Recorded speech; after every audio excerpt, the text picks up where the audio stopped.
Hey,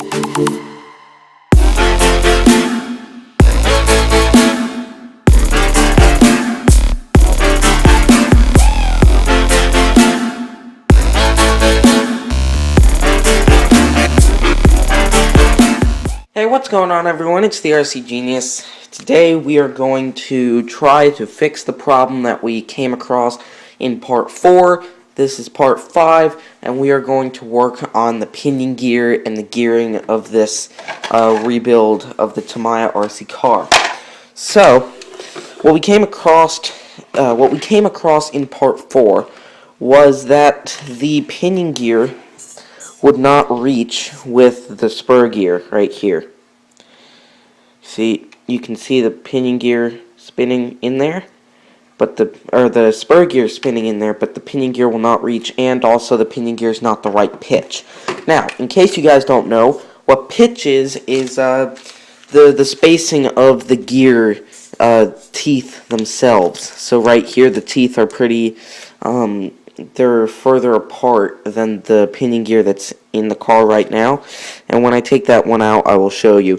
But if you did not see my latest video, which is I got some parts from my hobby store for this project, I got 3 different sizes of gears, and this is the smallest one that I'm going to start with. It's a 19-tooth 32 pitch.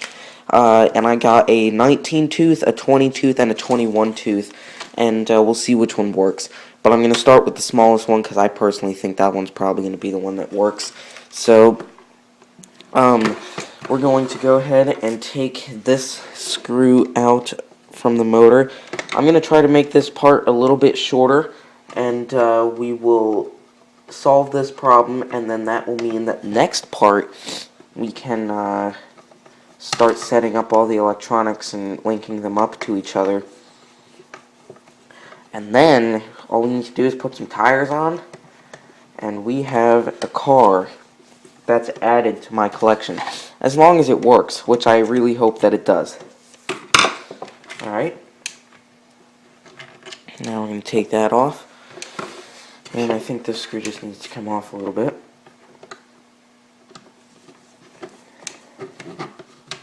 There we go. Alright, now, let's take this pinion gear out of the package.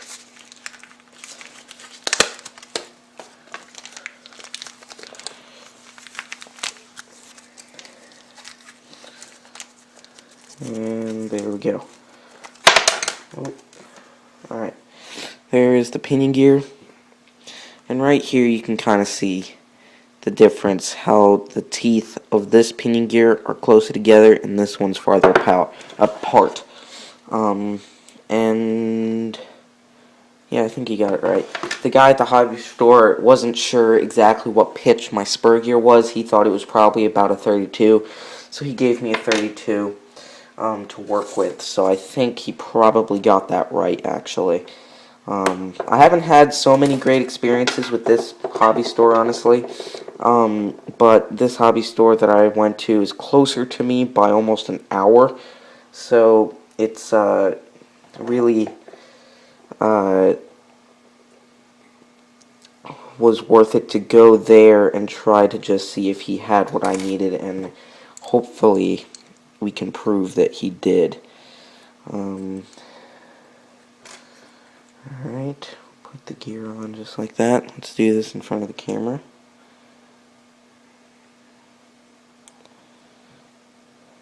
Tighten the pinion gear.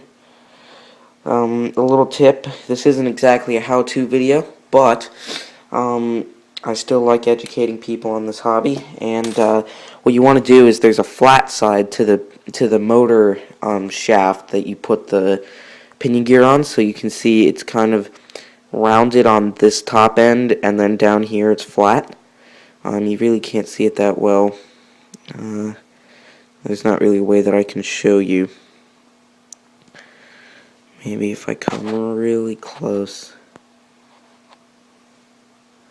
You can kind of see right there that there's a flat side right there. So, put the camera back to focus. It just went really close. There we go. So you want to make sure that your grub screw, that's the screw on the pinion gear, is on the flat side. Otherwise, there's no grip for the screw, and your pinion gear will just be loose. So you don't want that. Alright, moment of truth, guys. Will it work? My friends, yes it will. It sure looks like we've got this now. I really hope. Now, we did not screw it in, so I don't know how that's going to work. So let's screw this in. Screw the motor in. And if that works, then we will be able to continue this build series as I wanted to.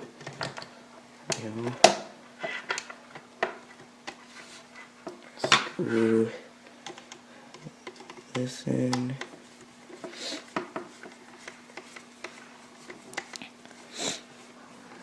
Is the camera even focused on the car? I think it is. Yeah, there we go. Guys, this is a perfect fit. It worked. It truly worked. Now this screw's a little bit too long for the motor, so I might have to take some bolt cutters and just chop it off, which is probably what I will do. Let me see if I can see where I need this screw here, because I don't know where it's gotta go. I don't know if it's right here. If it is, then we're golden. I don't know where it is. Is it here? Yep.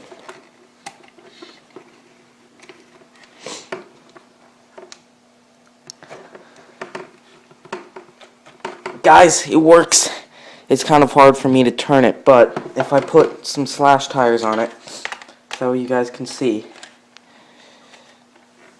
just resting the slash tires so that way both axles spin the right way. If I just put these two slash tires on,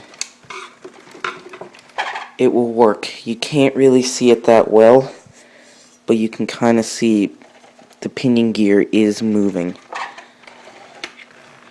Guys, this project is working. I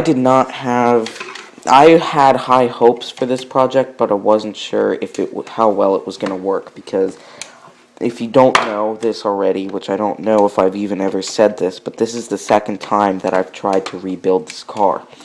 And this is the second time I've tried to rebuild this car, and honestly, I did not think that it was going to work that well. But the first time, it certainly did not work. It was not even worth using the car or ever making a video of it, and I did this 2 years ago. But now my shop has grown a lot. You can see my shop tour video. Click on the info card right up there, and you can see my shop tour video. But honestly, this this project is coming along really well. But now I have a bigger shop. I have way more resources, and I know what I'm doing now. I have more experience in the hobby that I can get this to work. So this video, I know it was not a very long part 2, or 5, sorry. No, part 2 is a while back. Part 5, it's not a very long video. However, we did determine if the project's going to continue or not, and it is. So next part, we will be linking up all of this. It will also be a how-to video. So if you see that, a how-to video of how to link up a remote with a receiver and all that, that is still part 6, but it's also a how-to video, because I know there's a lot of people who probably would have to call Traxxas and whatnot to try to link this stuff up. So it will be a how-to video, but also part 6. And then after that, we will put some front wheel hubs on here, and then maybe a bumper. Tell me what you guys think about. Tell me what you guys think about putting this slash bumper back on. I don't know. It's kind of long in the front, so leave a comment down below what kind of slash bumper or what bumper I should put. because I could put this, but my other bumpers, my smaller ones that I put on my monster trucks, those are kind of they're too wide. I can't screw them in. So tell me if I should put a bumper or just not put a bumper on. So leave a comment down below for that, and also if you haven't already, please put a comment of the color of shock springs I should use. I have a few different colors. You can see my first part for those different colors, but I can tell you off the top of my head, there's yellow, green, red, silver, gray, white, and maybe a couple others. So leave a comment down below for the bumper and the shock springs. Please like and subscribe. We just hit 47 subscribers this morning, which is blowing my mind. I am going to be filming a video with Viewers Paradise later today. If this video is not up already, maybe we'll be filming, but hopefully this video is up and you guys can catch it, because I think we'll be live streaming. I don't know if we will, but there's a chance we will be live streaming or filming together. So thank you so much, guys, for watching. Please like and subscribe and share my videos, and I'll see you guys next time on the RC Genius.